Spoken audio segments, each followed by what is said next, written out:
En esta casa se ha jugado un papel importante en torno a eso. Posteriormente desarrollamos una serie de actividades, paneles, mesas redondas, etcétera, encuentros internacionales para tratar distintos aspectos y siempre con un sentido de pluralidad, porque en esta casa han estado desde Jaime Mantilla, Juan Carlos Solines, Juan Carlos Calderón, César Montúfar, hasta María Augusta Calle, Orlando Pérez, Virgilio Hernández, Mauro Andino, etcétera. Es decir, representantes, protagonistas de los distintos sectores, puesto que creemos que el debate plural es el que puede enriquecer cualquier propuesta y que puede enriquecer la democracia. Esa ha sido una constante. Debo decir que hace poco tiempo, conjuntamente con el Centro Carter, la Flaxo, la Universidad Andina, por ejemplo, organizamos un interesante debate internacional sobre regulación y autorregulación, donde vinieron alrededor de 80 personas y estuvieron representantes del gobierno y de los distintos sectores. Hoy quisiéramos iniciar un nuevo capítulo, porque claro, es un nuevo capítulo el que se abre. La ley está prácticamente por ser ya ratificada por el presidente de la República, pero no es que ahí quedó la lucha en el sentido de contribuir a la democratización de la comunicación. Y este segundo capítulo, este nuevo capítulo, queremos inaugurarlo con nuestro buen amigo Rommel Jurado, quien es, diría yo, el que más conoce el tema de la ley de comunicación, su historia, antecedentes, procesos, opciones, distintas propuestas en este país. Ustedes saben, él fue asesor de Mauro Andino en la Asamblea para este trabajo. O sea, que nos place a nosotros tenerle aquí, porque es el que más sabe, el que va a exponer los distintos puntos más importantes con respecto a la ley, pero sobre todo va a estar dispuesto a responder a cualquier pregunta, porque también creemos que hay preguntas, hay inquietudes. Para nosotros aquí en CIESPAL, para mí en particular, como Fernando Checa, profesional de la comunicación, era necesaria una ley de comunicación en nuestro país. Y esta ley creo que responde a la expectativa de democratización de la comunicación que es necesaria. Hay muchos aspectos interesantes e importantes de la ley en ese sentido. Basta mencionar el de la división tripartita del espectro, ¿no? Por primera vez en el país y como pocos países en América Latina, esto está refrendado en la ley. Pero también tenemos preocupaciones con respecto a ciertos temas. Y vamos a empezar pidiéndole a Rommel, permítanme que me adelante, no para que empiece con eso el Rommel, sino que en algún momento lo tome en cuenta. El tema del linchamiento mediático creo que es importante, habrá que discutirlo. Yo entiendo el espíritu de eso. Creo que lamentablemente es necesario, dada la irresponsabilidad con la que asumen buena parte del periodismo este tipo de temas. Pero también son arenas movedizas, riesgo. ¿Hasta dónde va? ¿Cuál es el alcance? ¿Qué riesgos existen? ¿A qué nomás vamos a llamar linchamiento mediático? El tema de la Superintendencia de Comunicaciones, por ejemplo. ¿Cuáles son sus alcances? ¿Cuáles son sus atribuciones? ¿Qué riesgos existen? Hay que hacer algunos reglamentos. Rommel ya nos explicará eso. Muy bien. Entonces, ¿cuáles van a ser las características del contenido de esos reglamentos? Esos reglamentos van a garantizar precisamente el espíritu democratizador que sí tiene la ley. Habrá que decir también que para nosotros debe haber una ley de comunicación. Nosotros estamos completamente en contra de ese criterio de que la mejor ley es la que no existe. No, para nosotros debe existir una ley. Pero cuidado con que a pretexto de eso de pronto pueda ahí rebasarse ciertos límites que puedan degenerar en actividades inquisitoriales. En fin, con esto quiero terminar, simplemente decirles que vamos a desarrollar una serie de actividades aquí en CIESPAL en torno a la ley, empezando con esta conferencia y luego, sin duda alguna, y de aquí en 1 o 2 semanas, uno de los primeros temas que toparemos es el de los medios comunitarios. La ley garantiza la existencia de medios comunitarios. Bien, pero ¿qué nos garantiza que haya un acceso equitativo a las frecuencias? ¿Qué nos garantiza que efectivamente las organizaciones comunitarias van a tener la posibilidad de tener una frecuencia? Hay muchas cosas en torno a eso y eso se va a discutir aquí. Uno de los protagonistas importantes en esto será nuestro querido amigo José Ignacio López Vigil. En fin, entonces quiero agradecerle a Rommel. Debo reconocer también a Julio Peña, presidente del Consejo, quien tuvo esta iniciativa y dejar ahí mis palabras y en manos, este debate en manos de María del Carmen Ceballos, nuestra compañera coordinadora de capacitación, quien lo moderará. Muchas gracias y estoy seguro que va a ser muy fructífera esta reunión. Buenas tardes con todos y con todas, bienvenidos a CIESPAL. Voy a presentar a Rommel Jurado, quien va a ser el expositor de esta charla conversatorio donde se aspira a que a partir de una corta intervención más fluyan las preguntas, las inquietudes, las dudas que tenemos alrededor de algunos temas centrales de la ley de comunicación. Rommel Jurado se formó como jurista en la Universidad Central del Ecuador y donde obtuvo los títulos de licenciado en Ciencias Públicas y Sociales, abogado y doctor en jurisprudencia. Tiene también un diplomado superior en Seguridad Democrática y Derechos Humanos en la Flaxo, Ecuador, y es magíster en Derecho Constitucional por la Universidad Andina Simón Bolívar. Es máster en Derechos Humanos por la Universidad Carlos III de Madrid y candidato a doctor en Derechos Fundamentales en el mismo centro universitario. Desde el 2000 ha ejercido la docencia universitaria en temas de derechos humanos y políticas públicas en varios centros de posgrado. Ha trabajado en varios procesos de incidencia política, incidencia social en Ecuador y España y asesora a instituciones públicas y organizaciones de la sociedad civil en materias relacionadas a derechos fundamentales, comunicación y políticas públicas. Fue el primer secretario ejecutivo de la Comisión de la Verdad, se desempeñó como secretario general del CIESPAL y también asesoró a la Comisión Ocasional de Comunicación de la Asamblea Nacional. Es actualmente profesor universitario y consultor en temas de políticas públicas y derechos humanos. La dinámica va a ser tener una intervención de 30 minutos de Rommel y abrir el debate amplio para preguntas y respuestas. Adelante, Rommel. Gracias, buenas tardes. Como el tiempo es escaso, pues vamos a empezar. Uno de los principales temas que creo que en la reciente cumbre de periodismo responsable se debatió fue si esta ley puede definir la calidad de la información que los ciudadanos vamos a tener a partir de la expedición de la ley. Y yo creo que en líneas generales así es.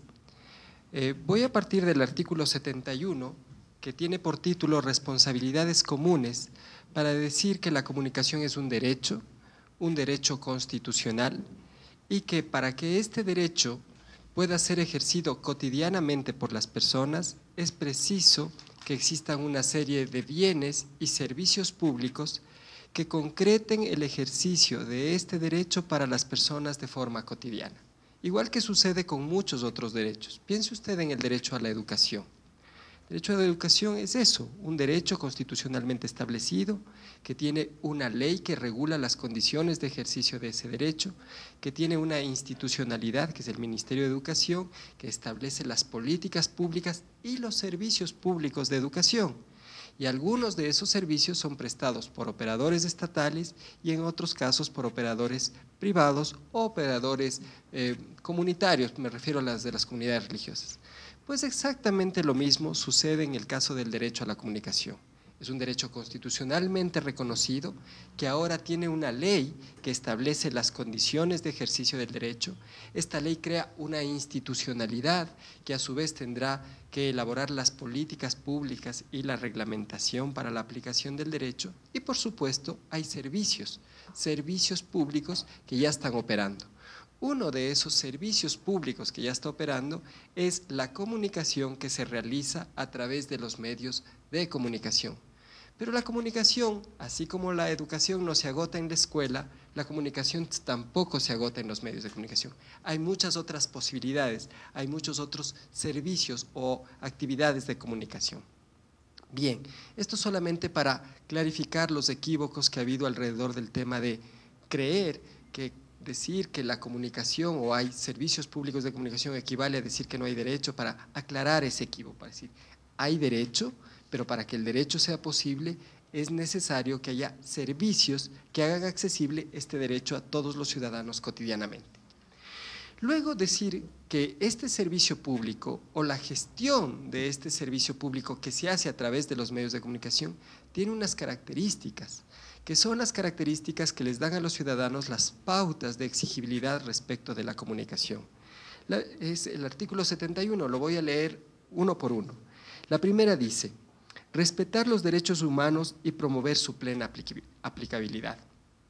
Luego entonces, la gestión de la comunicación que se hace en los medios públicos, en los medios comunitarios, en los medios privados, tiene que cumplir con este primer condicionamiento, con esta primera responsabilidad, respetar los derechos humanos y promover su plena aplicabilidad. Un segundo tema tiene que ver con desarrollar el sentido crítico de los ciudadanos y promover su participación en los asuntos de interés general. Tal vez uno de los problemas actuales más complejos que tenemos es que hemos estado acostumbrados a ser receptores pasivos y poco críticos de la calidad de información que recibimos a través de los medios de comunicación. Pues ahora les corresponde a los propios medios de comunicación encontrar formas imaginativas de hacer una comunicación que a su vez genere sentido crítico sobre lo que se comunica. Un tercer condicionamiento, un tercer gran marco, un tercer gran responsabilidad común de los medios de comunicación es acatar y promover la obediencia a la Constitución, a las leyes y a las decisiones legítimas de las autoridades públicas. Mire, por más de una ocasión ha sucedido que los medios de comunicación han sido reconocidos como una herramienta que construye la democracia, fortalece el Estado de Derecho y sirve para la convivencia civilizada y pacífica. Pero lastimosamente, también por más de una vez hemos tenido que constatar que los medios de comunicación pueden convertirse en armas que precisamente destrocen la paz, el Estado de Derecho y la convivencia civilizada. La comunicación que se realiza a través de estos medios necesariamente ha de promover el acatamiento y la obediencia a la Constitución, a las leyes y a las disposiciones legítimas de autoridad pública. Otra responsabilidad común que fija esta ley para los medios de comunicación y para la comunicación que fluye a través de ellos es promover, constituirse en espacios de encuentro y diálogo para la resolución de los conflictos de interés público. Muchos de ustedes recordarán la referencia al ágora pública, ese espacio de encuentro físico donde los ciudadanos problematizaban todas las cosas, pero no lo hacían con el ánimo de denostar, de injuriar, de degradar al otro. Lo hacían con el ánimo de resolver los problemas, de solucionar los conflictos. El conflicto por sí no es negativo, el conflicto es parte de la realidad social, no hay que ocultarlo, hay que mostrarlo, pero hay que mostrarlo con una perspectiva de diálogo primero, con capacidad de entender al otro, de hablar con el otro y también con una perspectiva de solución. Los medios de comunicación están llamados, por tanto, a ser también este espacio de encuentro, diálogo y solución. Luego está la responsabilidad de contribuir al mantenimiento de la paz y la seguridad, que son formas también de afirmar el Estado de Derecho. El numeral 6 dice: servir de canal para denunciar el abuso o uso ilegítimo que los funcionarios estatales o personas particulares hagan de los poderes públicos y privados. Mire, la vocación inicial de todos los medios de comunicación era ser una herramienta de los ciudadanos que sirva de límite a los poderes públicos, porque al principio, digo, en el siglo XVII, se creía que solamente los poderes públicos, XVII y XVIII, eran capaces de violentar los derechos de los ciudadanos. Ahora tenemos plena constancia de que hay poderes privados, financieros, económicos, militares, paramilitares, mediáticos, que pueden ser aún más poderosos que los propios estados, verdaderas organizaciones criminales transnacionales que pueden ser incluso más poderosas que los estados.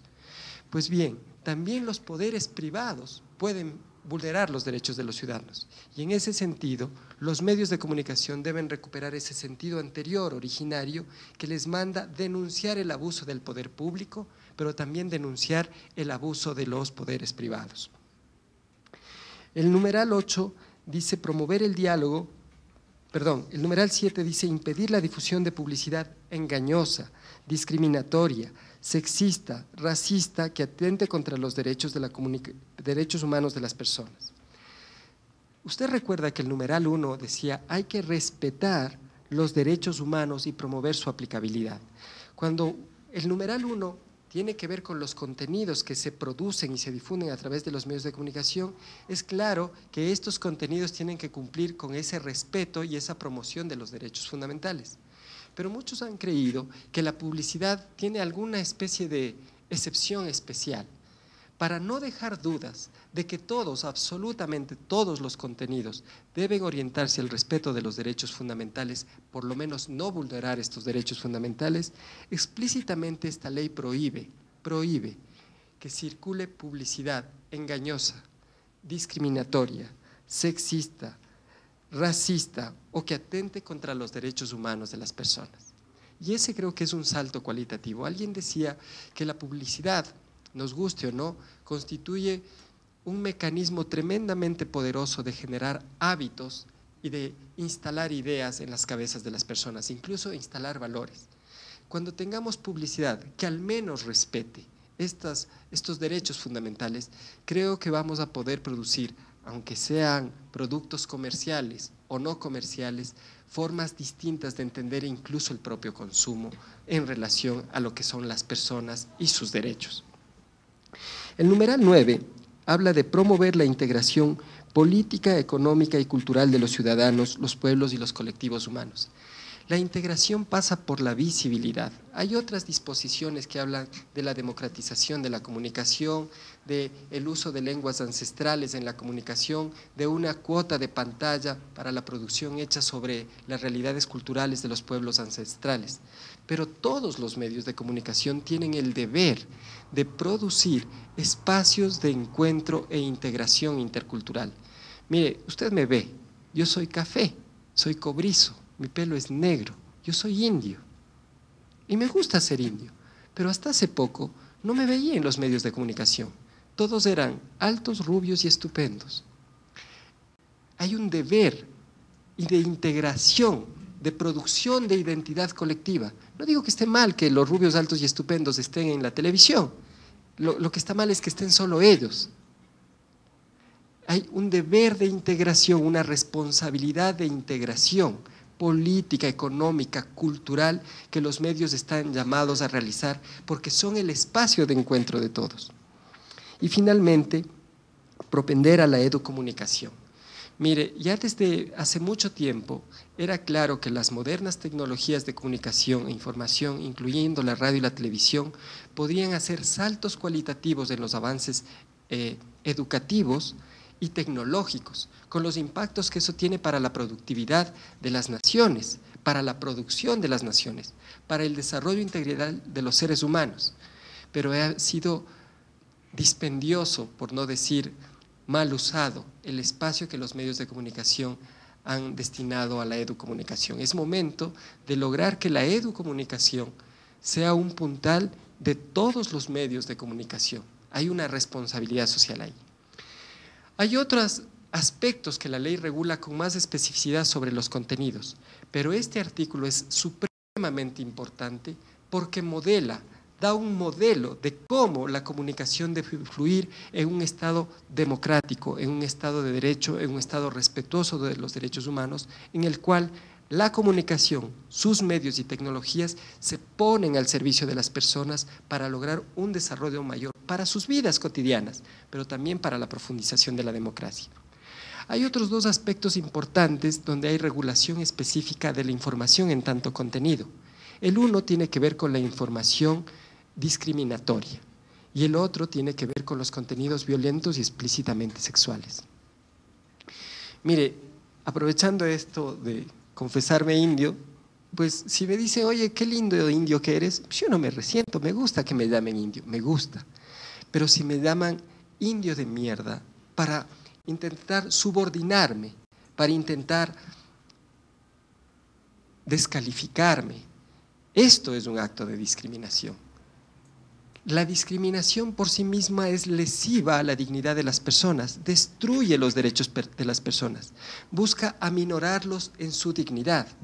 Pero puede haber discriminación por muchísimas razones. Hay extranjeros discriminados, hay mujeres discriminadas, hay personas con diferentes opciones sexuales discriminadas. Ha sido considerada una infracción legal y en muchos países una infracción penal. Pero sigue sucediendo que muchos contenidos comunicacionales recrean prácticas discriminatorias, a veces son explícitamente discriminatorios. Quiero comentarles el caso más extremo de una declaración que hizo un locutor en Bolivia, hablando de debemos salir a las calles, tomar los cuellos de esta raza abyecta y miserable y liquidarlos de una buena vez. Lo dijo un comunicador a propósito del movimiento indígena en Bolivia. Esto es impensable, esto no se puede permitir. Entonces, lo que ha hecho la ley de comunicación es regular los contenidos discriminatorios y prohibirlos. Y ha dado pautas para identificarlos en función de lo dispuesto en la Constitución y en los instrumentos internacionales que regulan las formas de no discriminación.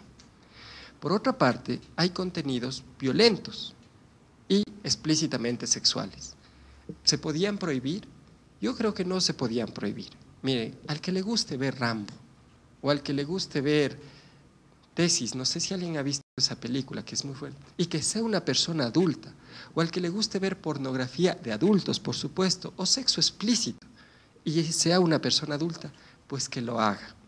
Pero no podemos permitir, como sociedad, digo yo, que los contenidos violentos, por esa condición deformadora que tienen, ni los contenidos explícitamente sexuales, que no están producidos en un contexto de recreación, de educación de las personas, no podemos permitir que los niños, niñas y adolescentes accedan libremente a estos contenidos, porque pueden resultar deformantes. Entonces, lo único que ha hecho la ley respecto a los contenidos violentos y explícitamente sexuales es colocarlos en una franja horaria destinada exclusivamente a adultos. Se habló de la posibilidad de incluir una advertencia, como cuando a uno le dicen, vea, fumar es pésimo, produce cáncer, le va a crear, y le hablan de todos los males de fumar. ¿Han visto las cajetillas, las fotos que tienen? Se habló de esa posibilidad. Personalmente yo estaba de acuerdo con esa posibilidad, es decir, alguien que advierta que hay determinados contenidos que no solamente son violentos, sino que son degradantes, son contraproducentes, que generan antivalores. Esta idea de las novelas que evocan formas rápidas y violentas de vivir la vida y considerarla además exitosa. O sea, considerar que una cirugía estética de busto o que vivir de la violencia o del narcotráfico pueden convertirse en valores que en muchos lugares hay jóvenes que adoptan, no solamente porque los produce la televisión, ahí hay una composición social y sociológica mucho más compleja. Entonces había algunos que decían, bueno, pues ya que no podemos impedir que se pasen, pues por lo menos hagamos advertencias sendas de lo que estos programas tienen. Personalmente yo concordaba con esa idea, pero otras personas que la ley de comunicación es una elaboración colectiva muy grande, muy profusa, insistieron en que no era viable, que no era políticamente correcto. Bien, hasta aquí, ¿cuántos minutos? Sí, hasta aquí esta parte que habla de la calidad de la información. Hay muchas cosas que decir por la ley y seguramente ustedes tendrán muchas preguntas. Voy a trabajar 3 temas más. El uno es el tema de la institucionalidad, el otro es el tema de la redistribución de frecuencias que genera ciertas incertidumbres y finalmente quiero referirme a estos temas como el del linchamiento mediático o la equidad en los juicios o temas que están relacionados con la responsabilidad ulterior. Mire, la institucionalidad en el Ecuador por mandato constitucional dice que cuando hay competencias exclusivas del Estado, el organismo regulador de esas sectores que tienen competencias exclusivas del Estado tendrá que hacerlo el Estado central, entiéndase el Ejecutivo. Entonces el Estado central debía haber, en rigor por mandato constitucional y racionalidad administrativa de planificación pública, ser integrado por el Ejecutivo. Pero esto era difícil de hacer en términos políticos. Había que hacer una conformación lo más plural y representativa posible de la conformación del Consejo de Regulación. Y todos querían tener un lugar ahí, los niños, los adolescentes, los pueblos afroamericanos, los montubios, las personas con discapacidad, los que son realizadores audiovisuales, los comunicadores, las instituciones, todos querían un lugar, todos tenían buenas razones para tener un lugar ahí. Pero era imposible tener a todos, eso hace inoperativo un consejo que además tiene 2 responsabilidades muy importantes: hacer política pública por un lado y por otro lado hacer reglamentación para la aplicación de la ley. Entonces se hizo varias propuestas, de lo que yo tengo entendido, respecto de la conformación de ese consejo y finalmente quedó la siguiente conformación: un representante del Ejecutivo que lo presidirá precisamente porque se considera que el régimen de las comunicaciones es de competencia exclusiva del Estado en razón de lo que la Constitución dispone. Ese era un primer condicionamiento que no se podía eludir. Luego, un representante de los consejos de igualdad. Yo sé que la mayoría de ustedes saben qué son los consejos de igualdad, pero a lo mejor hay personas que no. Un consejo de igualdad es un organismo público que representa los intereses de un determinado grupo de atención prioritaria y en función de esos intereses promueve planificación pública para que sus derechos sean aplicados. Entonces, esos grupos de atención prioritaria son los niños, las niñas, los adolescentes, las personas con discapacidad, los migrantes y me parece que en algún caso las mujeres, no estoy seguro. Un representante de esos consejos de igualdad es alguien que va a estar en el Consejo de Regulación y Desarrollo de la Comunicación. Aquí hay una representatividad por prioridad de atención que me parece legítima, que me parece democrática. Luego están un representante de los gobiernos autónomos descentralizados. Esta representación es legítima no solamente por la cantidad de organizaciones que se representan, sino por la representatividad geográfica. En Plata Blanca estamos hablando de gobiernos parroquiales, gobiernos municipales, gobiernos provinciales. Estos tienen que tener una representación. Es uno de los pocos organismos de carácter nacional que tiene representación de gobiernos autónomos descentralizados. De hecho, en este momento mismo no se me ocurre otro gobierno que tenga otro consejo que tenga esta característica de representación geográfica y esta característica de representación por grupos de atención prioritarios. Y en ese sentido, ambas representaciones tienen un enorme carácter legitimatorio y democrático. Luego está un representante del Consejo de Participación y Control Social. Ustedes saben, es una nueva función del Estado que tiene, al menos desde la perspectiva constitucional, el deber de hacer que los ciudadanos aumenten su participación y de elegir ciertas autoridades a través de mecanismos meritocráticos y de concurso y oposición.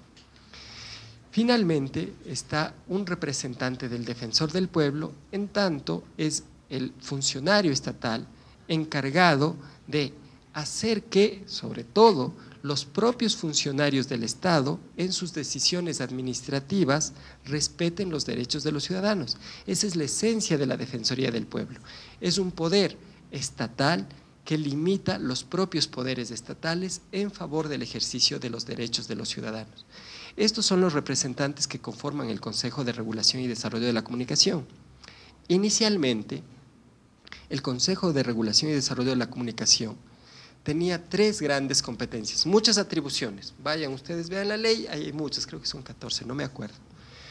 Pero tenía 3 grandes competencias. La primera competencia es hacer política pública en el sector de la comunicación porque son organismo rector. La segunda era establecer los procedimientos a través de la reglamentación para que la ley pueda ser aplicada cotidianamente. Y la tercera era juzgar cuando exista conflicto de derechos. Desde la racionalidad de planificación pública, esto no es buena idea, porque el mismo que hace el reglamento, el mismo que dicta la política pública, puede tener que juzgar actos en los que ha intervenido. Por lo tanto, no era deseable que el mismo organismo concentre las 3 competencias. Y se creó una superintendencia de comunicación e información, que no es otra cosa que un juez administrativo que tiene que juzgar todos los conflictos de derecho, ya sea de oficio o a petición de los ciudadanos o a las instituciones que existan respecto de los derechos establecidos en la ley de comunicación.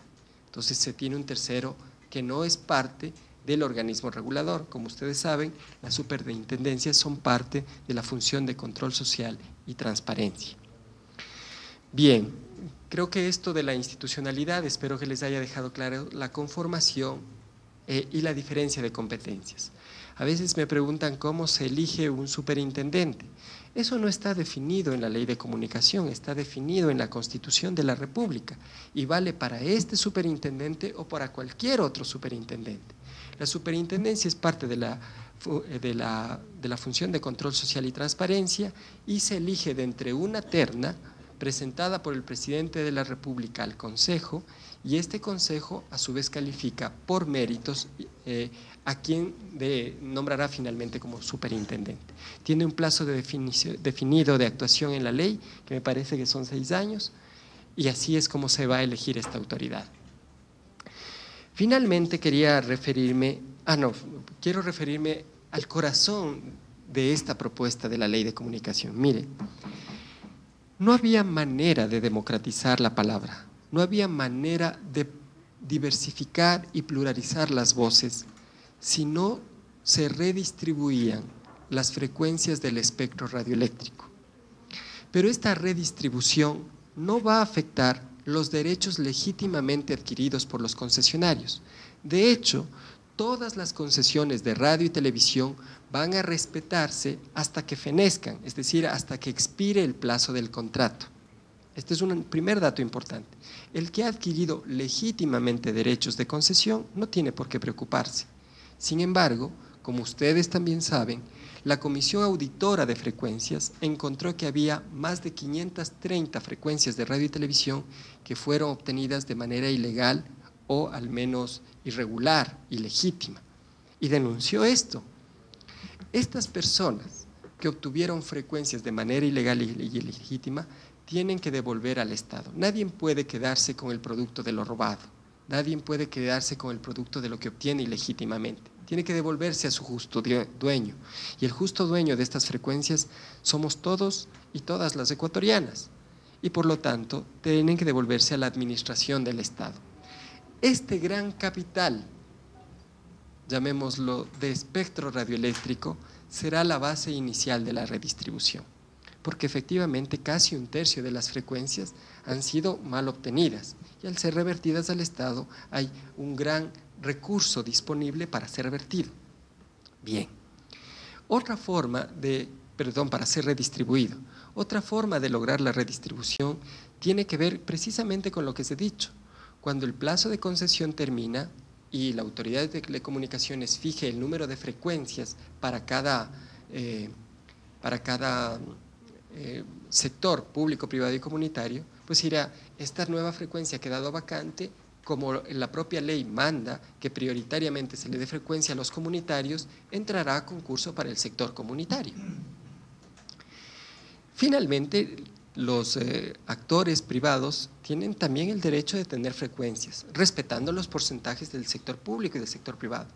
Quien ha estado en el sector, quien ya ha estado en el sector, y ha hecho buena radiodifusión y ha hecho buena televisión, tiene un reconocimiento por parte de la ley. La ley le otorga el 20% de puntaje en un concurso público para acceder a la frecuencia. Este porcentaje no lo tienen las personas que no han tenido nunca antes frecuencias o no tienen la experiencia en el sector.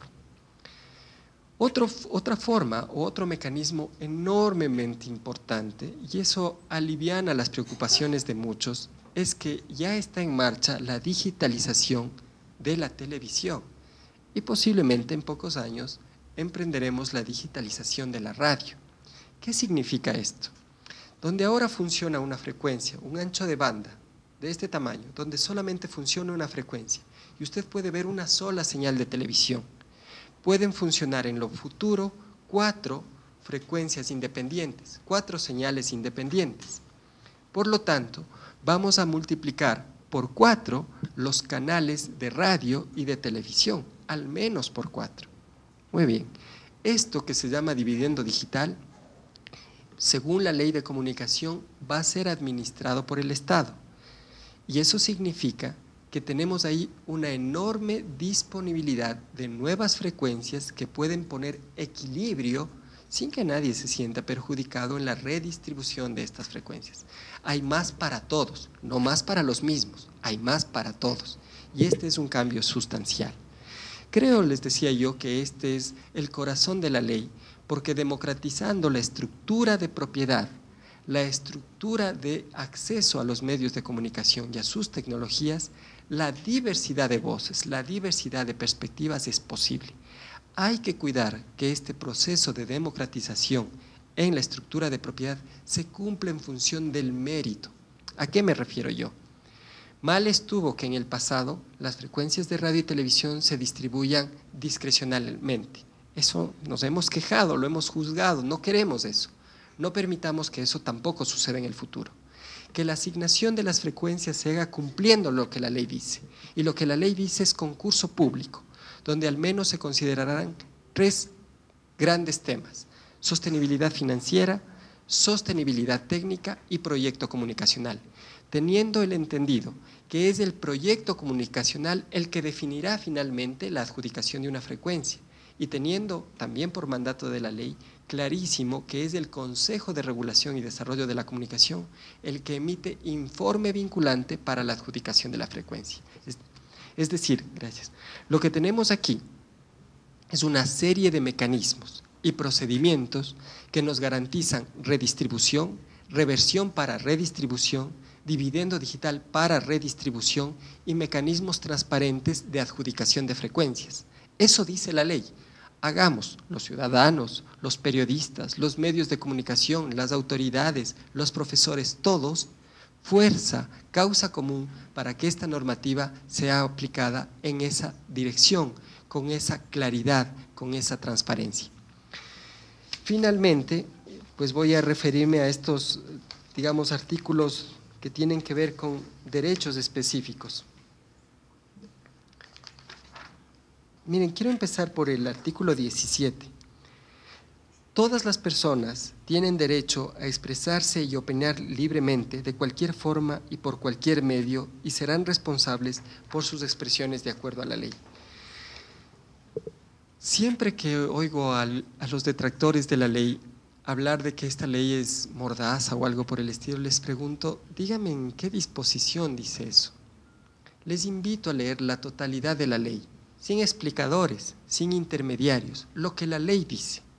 Y si tienen alguna cosa que quieran aclarar, pues hay que preguntar y hay que aclararla, pero que sea en función del texto completo de la ley. Me permití leer el artículo 17, donde se fija el derecho de todas las personas a expresarse sobre cualquier asunto, de manera libre, por cualquier canal. Lo dice la propia ley, lo dice también la Constitución. Pero igual que la ley, igual que la Constitución, igual que la Convención Americana de Derechos Humanos, se añade algo: hágalo con responsabilidad. Usted es libre de decir todo lo que quiera, pero es responsable de todo lo que dice. Y es aún más responsable o tan responsable cuando eso que dice resulta que viola los derechos de otra persona. Hay muchas maneras de violar los derechos de otra persona con el uso de la palabra. Y a veces el uso de las palabras tiene un efecto que no es redimible. Hay cosas tan fuertes que una vez soltadas, que una vez dichas, que una vez pronunciadas, afectan tanto a otras personas que ya no se puede volver al estado anterior. Y por eso hay que tener responsabilidad en el uso de la palabra. Úsela con total libertad, pero úsela también con total responsabilidad. Bueno, quedo abierto a todas las dudas que tengan. Muchas gracias. Mi nombre es Ana María Romero. Tengo una inquietud. No comprendo por qué en el Consejo de Resolución y Desarrollo de la Comunicación no hay la presencia de un comunicador. ¿Podría explicarme, por favor? Gracias. Buenas tardes. Muchas gracias por la presentación que hace la ley. Mi nombre es Alexandra Mezquita, trabajo acá en CIESPAL. Tengo una pregunta particularmente sobre en los principios, ¿no? La definición sobre lo que es la información de relevancia pública e interés general, porque la definición puesta a continuación es una tautología, digamos, no hay mucho más. Y es importante porque después tenemos en los artículos relacionados con la, digamos, sanción a la censura previa, una posibilidad de sanción a la, digamos, en censura previa basada en publicar o no, difundir o no información de interés general.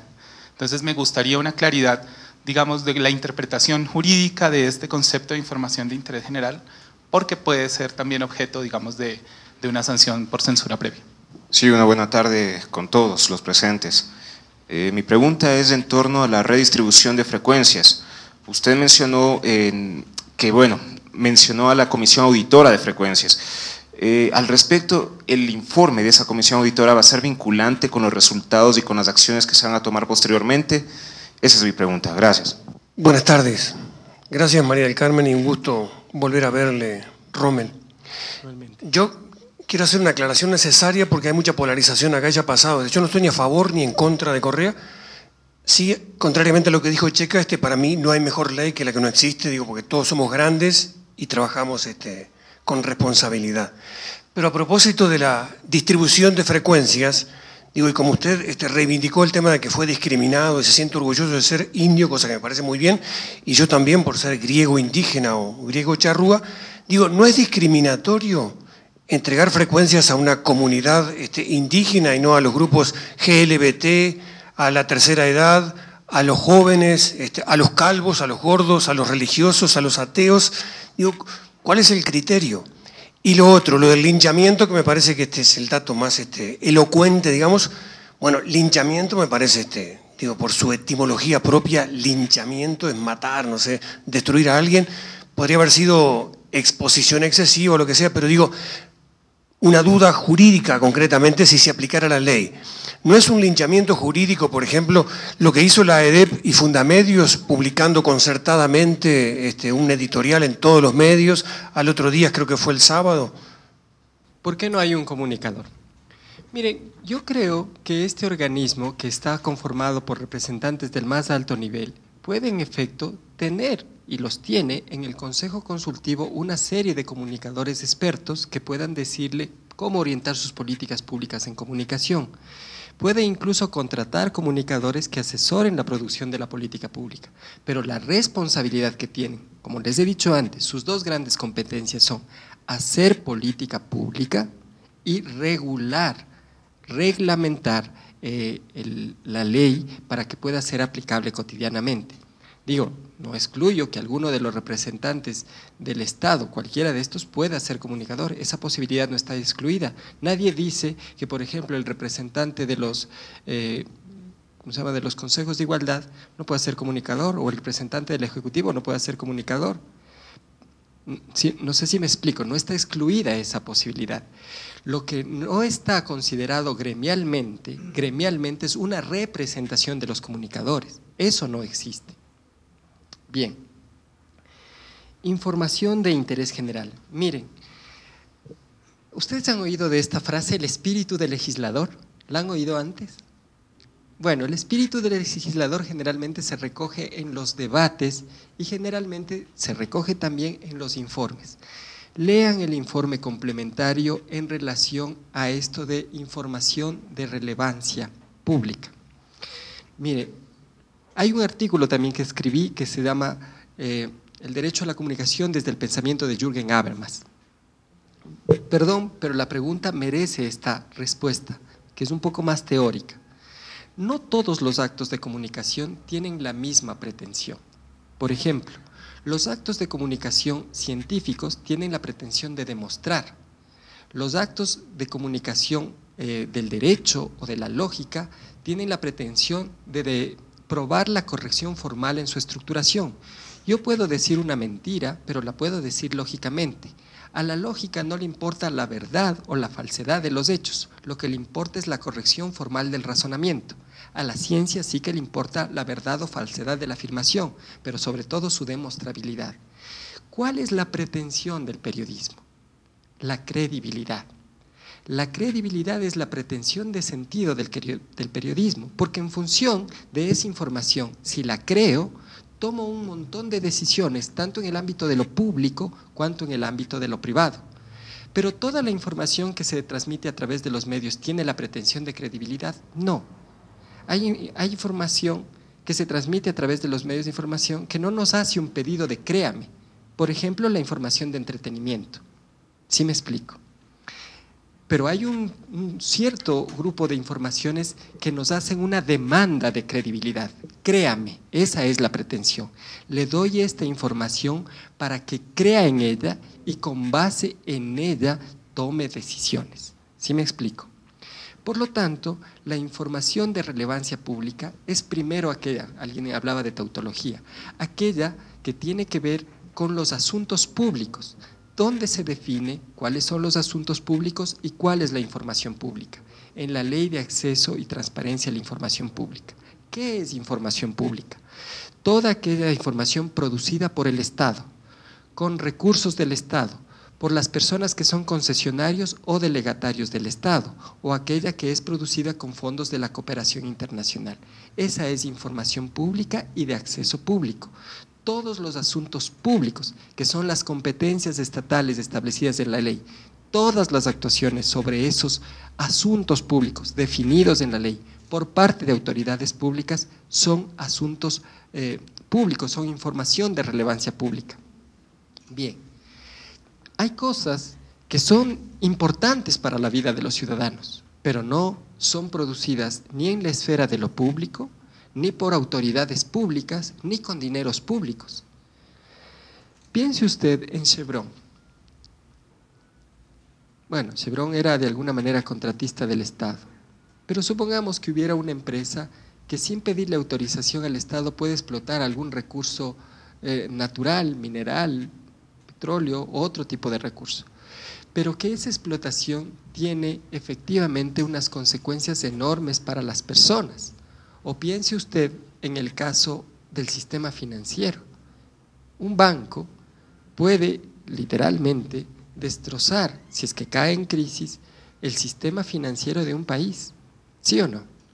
Y por lo tanto hay cierta información sobre la salud financiera de los bancos que es de interés general, porque sirve a los ciudadanos para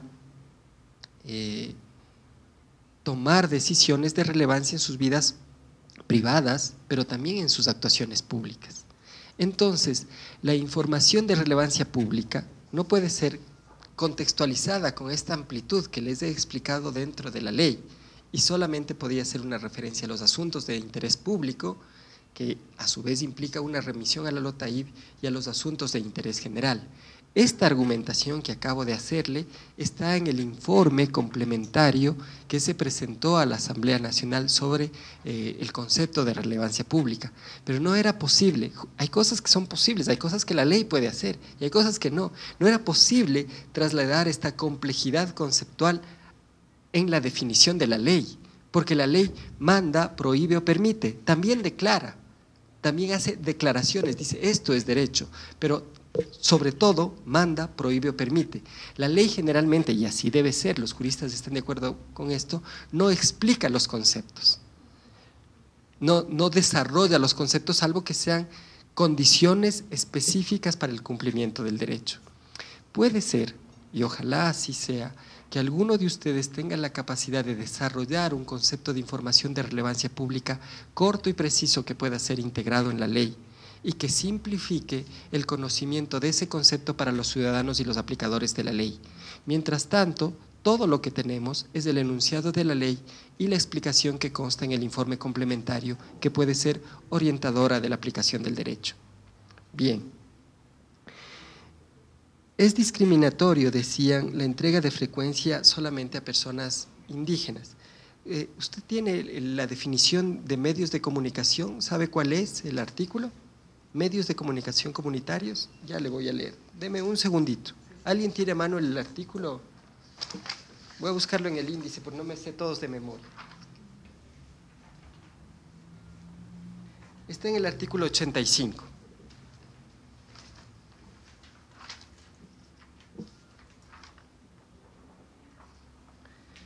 Los medios de comunicación comunitarios son aquellos cuya propiedad, administración y dirección corresponde a colectivos, el colectivo gay, el colectivo de personas que tengan algún interés en común y se hayan organizado, a organizaciones sociales sin fines de lucro, a comunas también, a comunidades, a pueblos y nacionalidades, es decir, todas las posibilidades de organización comunitaria están contempladas. Si hay un grupo de personas, mujeres de la tercera edad o mujeres afros o no sé, personas que tienen especial interés en la religión o en la masonería o en la química, que forman un colectivo, se organizan y dicen necesitamos de un medio para expresar nuestras ideas porque nuestras ideas son importantes, queremos ofrecerle este sentido a todos los ciudadanos, pueden organizarse y efectivamente solicitar una frecuencia de carácter comunitario. No están restringidas solamente a los pueblos y nacionalidades indígenas. Voy a localizar la pregunta. Se me perdieron las preguntas ahora. Aquí está. Bien. Ya, el linchamiento mediático.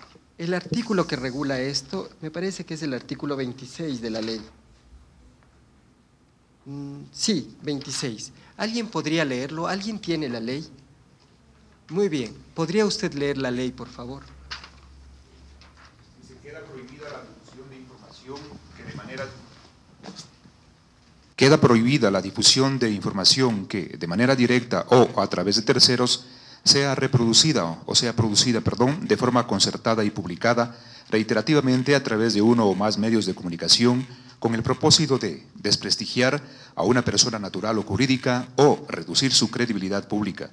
La Superintendencia de la Información y Comunicación podrá disponer, previa a la calificación de la pertinencia del reclamo, las siguientes medidas administrativas.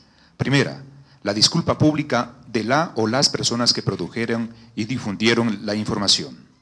Publicar las disculpas establecidas en el numeral anterior en el medio o medios de comunicación en días distintos, en el mismo espacio, programas, secciones, tantas veces como fue publicada la información lesiva al prestigio o la credibilidad de las personas. Muy bien. Bien, es importante, es muy importante que todas las personas que hablan sobre estos temas lean la ley. Uno de los problemas más importantes y difíciles de resolver es esa forma parcial en que los temas que la ley propone son enfocados. Por eso les he pedido que lean el texto con toda precisión. Miren, una disposición legal como esta, que establece una prohibición, tiene una serie de elementos. Cuando falta uno de estos elementos, la sanción no puede aplicarse. Voy a explicarlo con un ejemplo que a lo mejor es más conocido para ustedes. ¿Han oído hablar de la idea de la legítima defensa? Muy bien. No basta en derecho con afirmar, hay que probar. El tipo penal de la legítima defensa dice, si usted ha sufrido una actual agresión ilegítima y en función de la respuesta ha hecho una respuesta con un medio razonable para repeler la agresión, usted no tiene responsabilidad por los daños que haya causado. Pero hay que probar varias cosas. Primero, que hubo una actual agresión, que esa agresión fue ilegítima, que no la provoqué, que era contraria al derecho. Y hay que probar que el medio que usé para repeler la agresión era el único disponible que tenía para neutralizar el peligro. ¿Sí o no? No basta con afirmar, porque llegó este señor denunciando que yo le había pegado, y yo lo que digo es, sí le pegué, pero fue en defensa propia, porque él me agredió. Bien, para que una cosa sea adjudicada como verdad judicial o la otra cosa sea adjudicada como verdad judicial, las dos partes tienen que probar exhaustivamente cada uno de los elementos que compone la ley. Con esta explicación, permítame volver sobre los elementos del linchamiento mediático. Lo primero que se prohíbe es la difusión de información de manera directa o a través de terceros que sea producida en forma concertada. Supongamos, digo, no, esto no es verdad, es un caso hipotético, que los periódicos o los medios de comunicación grandes o sus directores de noticias tienen reuniones periódicas, se encuentran y establecen agendas de comunicación. Y en esas agendas deciden visibilizar o invisibilizar ciertos temas o deciden denostar a ciertas personas de manera concertada. Nos ponemos de acuerdo, a este hijo de madre le vamos a decir esto, esto, esto y aquello. ¿Eso es posible hipotéticamente? Claro que es posible. No lo sé si ha pasado en la realidad, pero al menos admita que hipotéticamente es posible. Bien, si hay una concertación, si hay un pacto para dar un tratamiento que dañe la imagen o el prestigio de una persona, hay un uso ilegítimo de la comunicación y del medio de comunicación, porque es un pacto para dañar a un tercero, para reducir deliberadamente su credibilidad. Pero puede pasar que los editorialistas de los periódicos o de los jefes de noticias de los medios audiovisuales se reúnan y conversen sobre las temáticas y digan, sí, efectivamente, hay temas más importantes. Y de hecho, de forma concertada, acuerdan que hay unos temas más importantes que otros y los publican de manera reiterada y en varios medios, pero no lo hacen con el ánimo de dañar a nadie, ni de restar su credibilidad, ni de afectar su prestigio. ¿Sí me explico? Falta un elemento importantísimo. así como en la legítima defensa hay que probar todos los elementos para poder invocarla, en la figura del linchamiento mediático solamente se puede imponer una sanción cuando cada uno de los elementos que constituye la descripción legal ha sido suficiente, exhaustivamente probado, y si no, no se puede adjudicar la sanción. Pero concuerde conmigo en que existe efectivamente la posibilidad de que personas usando medios de comunicación de manera concertada pacten dañinamente hacer desprestigio respecto de otra persona. Para prever esa posibilidad, no sé si se ha dado en el pasado, puede ser que sí, pero para proveer esa posibilidad se crea esta disposición. Gracias, Rommel. Vamos a dar paso a preguntas que tenemos a través de las redes sociales y luego volvemos con el público. Valeria, por favor. Buenas tardes, Rommel. La primera pregunta es, Elsa Esmet pregunta, ¿cree usted que la ley de comunicación dará sus frutos a corto tiempo, teniendo en cuenta que hay muchos que no están de acuerdo con esto, porque afirman que es prohibitiva? Renato Picerno también pregunta, con la ley, ¿no estaríamos optando por prohibir para evitar en lugar de formar para pensar y elegir? ¿No sería una mejor solución configurar una sociedad en la que la formación nos pueda llevar a distinguir ficción de realidad? Mire, la ley de comunicación no es un punto de llegada, es un primer escalón en una larga escalera de progresos en la democratización de la comunicación. La ley de comunicación es un avance, ciertamente, pero es un avance inútil si no logramos varias cosas que son los desafíos prontos, los desafíos que existen a corto plazo. El primer desafío es lograr que la gente deje de repetir lo que otros le dicen y asuma la responsabilidad de leer la ley en su totalidad, que haga una valoración completa de la ley. Muchas personas, he oído a radiodifusores y a detractores de la ley de comunicación decir, no, pues es que el pueblo no puede, es que el pueblo no sabe, es que el pueblo no entiende. Yo no creo eso. Yo creo que todos los ciudadanos tienen sentido común y esta ley está escrita con sentido común. Cualquier persona puede entenderla. Digo, en líneas generales, habla algún tecnicismo jurídico que no, pero uno, al leer la ley, puede entenderla. Y el primer gran desafío es lograr eliminar los intermediarios. Yo hago un llamado, ahora que hay un medio de comunicación social de alcance nacional como es Ecuavisa, hago un llamado respetuoso, comedido, firme también, a que la ley de comunicación sea difundida en su integralidad para que los ciudadanos, todos los ciudadanos, sin intermediarios, la puedan conocer y valorar. Desde mi perspectiva, es una ley democratizadora. Luego de que los ciudadanos conozcan la ley, tienen que interiorizar esos derechos que están establecidos en la ley.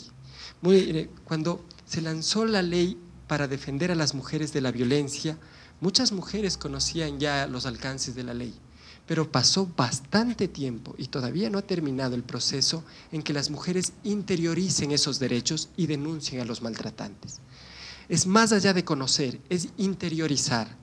Los derechos de la comunicación tienen que ser interiorizados y eso pasa por un proceso social pedagógico en el cual los medios de comunicación, las organizaciones de derechos humanos y comunicación, el propio Estado tiene un rol estelar. Esta organización, CIESPAL, tiene un rol estelar en la educación, en la pedagogía de los derechos para la libertad en términos de comunicación. Esa es otra etapa, otro proceso. Otro desafío que tenemos, que es importante sobre la ley de comunicación, si queremos que realmente nos sea útil, es generar organización ciudadana que vele por su cabal cumplimiento. Mire, el poder es veleidoso y las mentes más lúcidas pueden ser víctimas del poder. Y a veces las coyunturas se imponen a lo que es importante, lo urgente se impone a lo importante. Hay que crear organización ciudadana que defienda una aplicación rigurosa de la ley, no una aplicación veleidosa de la ley, pero eso también pasa por los ciudadanos. Las mejores leyes pueden ser manipuladas y las peores leyes pueden hacer cosas buenas por los ciudadanos, pero no depende solamente de la ley, de su corrección formal en la construcción, depende de cuánta ciudadanía, cuánto Estado hay detrás de la ley para que ésta pueda tener vigencia en los términos que la ley dice y no en los términos que la voluntad de cualquier persona quiera realizar. Hay que tener institucionalidad tenemos un consejo de regulación con unas competencias importantes, hay que hacer que ese consejo funcione y que funcione bien. Tenemos una superintendencia, hay que lograr que esa superintendencia sea firme y que sus decisiones sean acatadas tanto por las autoridades públicas cuanto por los poderes privados. Hay muchos desafíos todavía, esos son los que puedo ver inmediatamente, pero también hay que fortalecer a los medios de comunicación desde esta perspectiva que está esbozada en el artículo 71. Tienen que saber que los medios de comunicación no son negocios, que una parte de los medios de comunicación pueden ser negocio, es decir, es legítimo que haya unos empresarios privados de la comunicación haciendo comunicación, eso es legítimo, pero el que hace comunicación mediática tiene que entender que tiene unas responsabilidades sociales que ahora están absolutamente, precisamente descritas, y que se decide hacer empresa de comunicación privada, tiene que cumplir, al igual que los medios públicos y los medios comunitarios, con esas responsabilidades. Tener un medio de comunicación es mucho más que tener un negocio, muchísimo más. Lo delicado de la información, la capacidad de injerencia, de impacto que tiene en la democracia y en la vida de las personas es tan grande que nadie puede tratar a la comunicación solamente como un negocio. Por lo tanto, fortalecer ese apropiamiento de las responsabilidades comunes por parte de los medios de comunicación, profesionalizar los medios de comunicación, esos son desafíos, y los públicos, los privados, los comunitarios, consolidar los medios comunitarios, hacer que proliferen y se mantengan, también es un desafío. Eso pasa por gestionar recursos, por gestionar talentos, por gestionar proyectos comunicacionales, por crear organización ciudadana para que haya quien pida las frecuencias. Los desafíos son muchos. La ley de comunicación, más que solucionar todos los problemas, lo que hace es generar el marco desde el cual podemos solucionarlo, pero todavía los ciudadanos tenemos muchísimas cosas por hacer, también el Estado y también los empresarios. Siguientes preguntas. Buenas tardes. Si se puede identificar, esta Sí. es la última ronda de preguntas. Buenas tardes, mi nombre es Darío Dávalos, soy comunicador social. La pregunta es para Romer. Por favor, aquí en el artículo 18 se indica respecto a la prohibición de censura previa. Los medios de comunicación tienen el deber de cubrir y difundir los hechos de interés público. La omisión deliberada y recurrente de la difusión de temas de interés público constituye un acto de censura previa. Mi pregunta es que si dentro de este articulado está contemplado también el papel del Estado en cuanto a poder realizar una omisión o impedir el desarrollo de los medios, la cobertura de los medios de comunicación de temas de interés público. Y que si eso es así, si está considerado categorizar que pueda existir una omisión de parte del Estado, ¿cómo podría sancionarse eso? Mira, este es un artículo difícil. Yo solamente tengo un ejemplo para responder a la idea con la que este texto seguramente fue integrado. No sé si es así, pero es mi interpretación. Cuando Gutiérrez iba a caerse, yo recuerdo como decenas de miles de personas íbamos hacia el Banco Central, donde está Bolívar. Y ahí con una velita, después de las 6 de la tarde y trabajar, gritábamos que se vayan todos. Se lo gritábamos a los miembros de aquel congreso que estaban en el Banco Central, ¿se acuerdan? Ahí se habían quedado porque el Palacio Legislativo se quemó. Y por una semana, ningún canal de televisión de alcance nacional, ni ninguna radio de las consideradas importantes mencionaba el hecho. Había una voluntad de silenciamiento, de ocultamiento, de un fenómeno político-social de enorme calado. Y esa fue la razón por la que precisamente Radio La Luna logró capitalizar esa ausencia de visibilidad. Y de un momento a otro, todos los quiteños, no sé si más que quiteños, todas las personas que vivimos en Quito empezamos a sintonizarnos en La Luna. Era un espacio de encuentro porque habíamos sido brutalmente invisibilizados. Desde esa perspectiva, creo que se puede explicar la inclusión de esta figura. No tengo otro criterio para explicarla, porque efectivamente también me ha producido estas reflexiones que tú haces, ¿no? El mundo es inconmensurable, pero hay cosas que se ocultan de manera deliberada. Deliberar quiere decir lo mismo que concertar, que pactar, no. Deliberadamente voy a ocultar esto. Entonces, constituye un acto de censura previa cuando de forma deliberada y reiterativa, cuando acuerdo contigo que esto no lo vamos a sacar y que por muchas veces que la realidad produzca este fenómeno lo vamos a ocultar, sí me parece que hay un acto de traición hacia el derecho a ser informado a los ciudadanos, y esta deliberada ocultación de información importante alguna reacción debe tener. Esta es la explicación que tengo. Doctor, desde su punto de vista, ¿cómo cambia el ejercicio periodístico a partir de la aprobación de esta ley? Quienes nos enfrentamos cada día a nuestros lectores, a nuestra audiencia, a nuestra teleaudiencia, ¿qué nuevas, no sé si llamarlo responsabilidades, obligaciones, tenemos que acatar? ¿Qué nuevos, también no sé si llamarlos peligros, podemos correr desde el punto de vista de la ley, ¿no? Alrededor de los trabajos de información y de investigación que tenemos que realizar cotidianamente? Y complementariamente, ¿no cree usted que el órgano regulador podría en algún momento ser un mecanismo de coerción para el periodismo, dependiendo de los poderes que se estén jugando, de la información que se tenga, de quienes estén al frente de ellos? Gracias. Mire, por mucho tiempo la información fue maltratada, y los ciudadanos fuimos maltratados.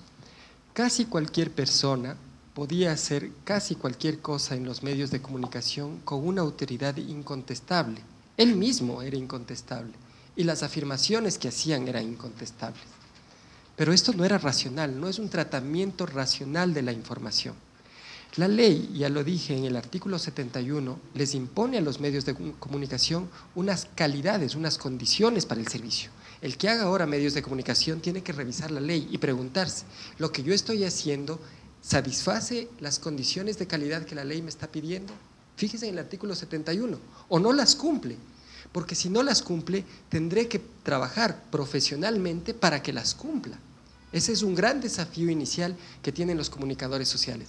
Entender que se trata no de información, de cualquier calidad, como a mí me salga de la barriga, sino que hay unos condicionamientos, unas calidades, unas cualificaciones, que las he leído al principio para entender, para mostrarle por qué desde mi perspectiva esta es una ley democratizadora y que ayuda a que la comunicación profundice la democracia y el desarrollo de las personas y de los pueblos. Entonces ahí hay un rol súper importante que ahora tienen los comunicadores sociales, entender este cambio de época en la generación de la comunicación y en el uso de los medios de comunicación.